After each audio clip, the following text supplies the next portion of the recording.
Turn the light and close the eye. Halo, kembali lagi bersama saya Budi Mukti, tentu saja di channel Budi Mukti. Kali ini saya outfitnya sama karena saya bikin dua konten dalam satu hari ya. One moment to content. Oke, it's fine.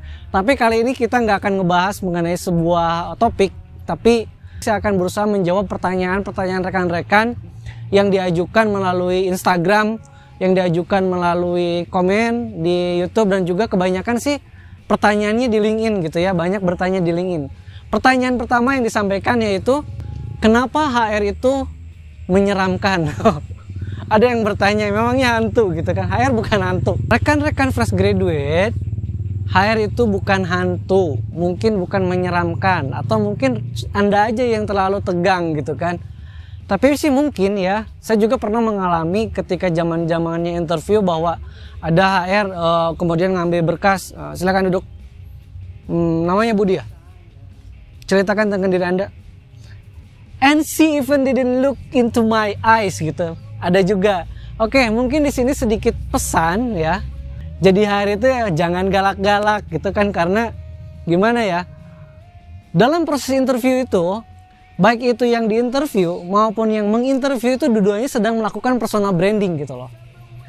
Anda sebagai interviewer atau yang melakukan wawancara sebagai HR, Anda itu sedang membawa company brandingnya.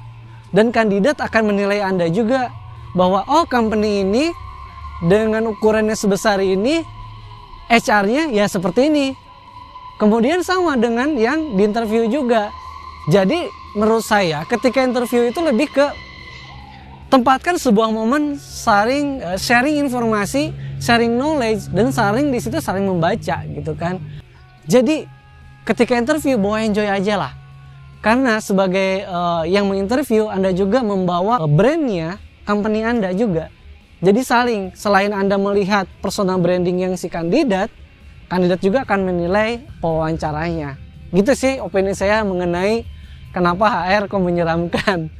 Ada juga yang bertanya bagaimana personal branding di LinkedIn. Well, saya juga nggak jago-jago amat gitu kan mengenai bagaimana kita menjual diri di LinkedIn gitu. Yang jelas, pertama, be yourself. Kedua, show what you got.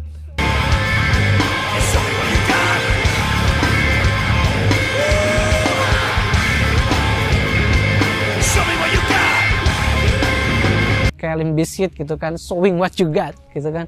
Intinya apa? Banyak mungkin saya lihat di LinkedIn yang jaim-jaiman, dia sebagai oh I'm HR, I'm using a tie gitu kan. Ada juga yang dan sebagainya. Anda mau personal branding ya tinggal refleksi diri Anda. Apa kelebihan Anda, apa kekurangan Anda, coba tonjolkan di LinkedIn tersebut gitu. Kalau LinkedIn itu sebagai media profesional, tunjukkan bahwa Anda profesional dari segi apa gitu. Bagaimana pemikiran Anda berbicara, itu yang disampaikan, bukan what you look-nya. Nggak perlu pakai dasi lah kalau menurut saya ya. Ini opini saya ya. Sempat juga ada yang bertanya kemarin, kok HR nggak pakai dasi ya? Emang HR harus pakai dasi ya? Kualifikasi HR harus pakai dasi? Nggak ada. Be honest aja lah, nggak usah dibuat-buat untuk personal branding ya. Nanti juga Anda akan ada pasarnya tersendiri gitu. Dan jika Anda punya LinkedIn, coba di post kata-kata, sering post lah di situ. Meskipun saya juga bukan orang yang seperti itu, tapi menurut saya idealnya kayak gitu.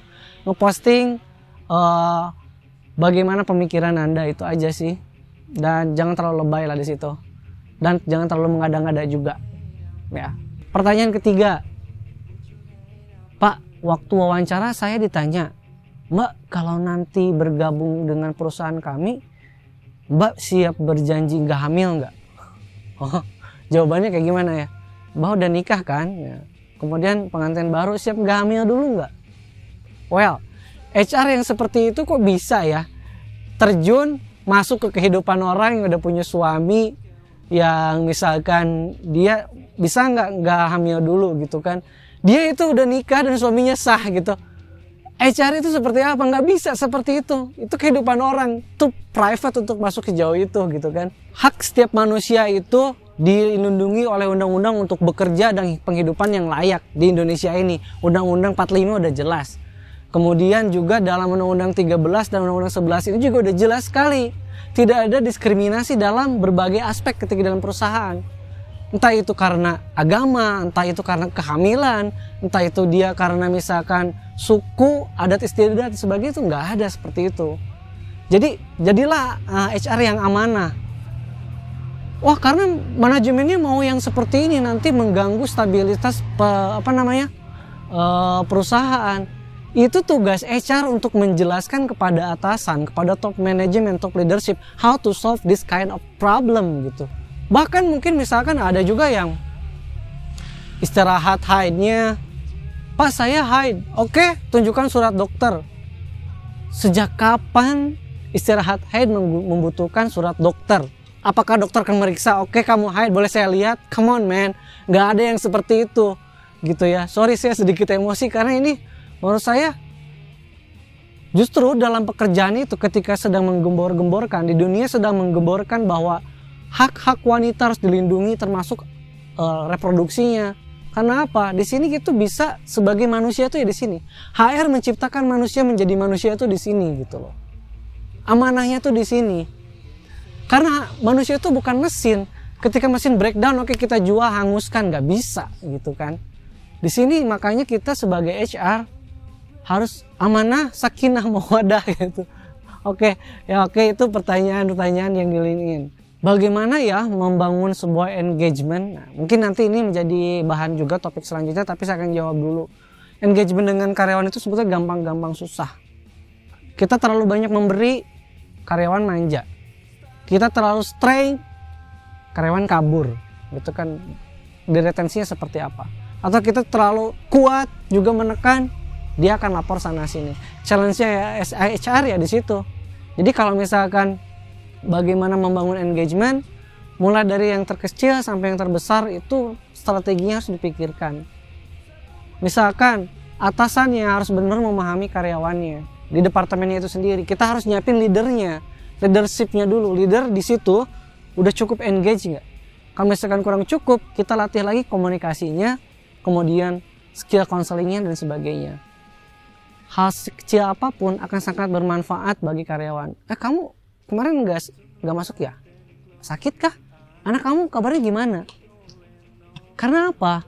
Hal seperti itu juga encouragement, kemudian juga merasa diakui ketika dia nggak ada, ternyata dibutuhkan, itu penting gitu. Nggak hanya sekedar bonus ataupun tunjangan gitu. Itu salah satu untuk yang engage ke karyawannya. Karyawan bisa happy berada dekat Anda. Gitu. Gimana caranya? Kita kupas nantilah, itu pertanyaan yang susah. Ya, pertanyaan kelima. Ini kayaknya pertanyaan private ya. Maksudnya ya lebih ke pribadi saya, tapi nanti saya akan bahas, tapi nggak di sini. Ada yang bertanya dulunya gimana sih bisa jadi HR? Sebetulnya saya nggak langsung jadi HR. Saya jurusan ilmu komunikasi kuliah. Kemudian pekerjaan pertama saya menjadi ISO team. ISO 9001, kemudian saya pernah jadi QA juga, kemudian saya pernah ke internal auditor compliance, setelah itu ke HR gitu ya. Jadi kalau ini nanti aja deh dibahas panjangnya. Baiklah, demikian mungkin Q&A-nya. Silakan rekan-rekan kalau mau punya Q&A ke LinkedIn aja, ke Instagram atau tulis di sini. Jangan lupa share and subscribe. Stay healthy and safe. Budi Mukti, your friendly HR. Bye.